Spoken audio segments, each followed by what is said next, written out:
The reverse merger, John, is something we've seen a bit in the States with Chinese companies. Now we're seeing it here in Hong Kong with CITIC Pacific and its parent company here. Tell us what's going on.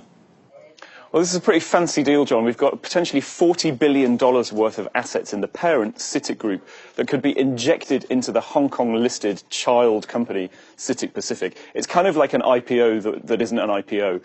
The state company gets to have a listing in Hong Kong, and shareholders in CITIC Pacific have to share their current vehicle with this huge Ministry of Finance-owned entity. Right. Now, what does this say about state-owned enterprise reform? Is this a nod towards that?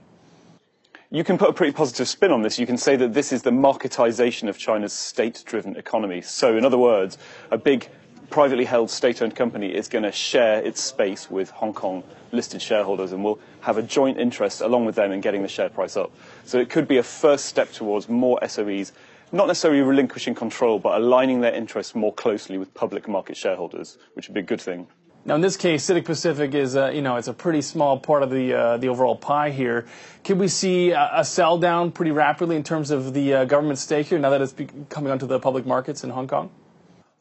Well, I mean, CITIC Group is going to own about 90% of the shares in this combined entity, so a sell down is going to take a long time. Obviously, if they move quickly to sell down shares, we'll see a plunge in the share price. And there's no sign that they necessarily want to do that in a rush. So we could be talking many years before we see the state start to relax its grip, if at all.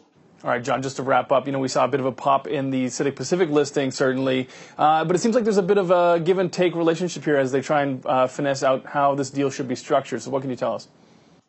Yeah, the trick here is to make everyone feel like they're getting a good deal. Minority shareholders in Hong Kong will have to vote and approve this deal, so they'll want to feel like they're getting a premium. But at the same time, CITIC Group is state-owned, and the government won't want to look like it's giving away assets on the cheap, especially to foreign shareholders. So we might have to see some fancy footwork to make the price add up for both sides. All right, John, thanks so much.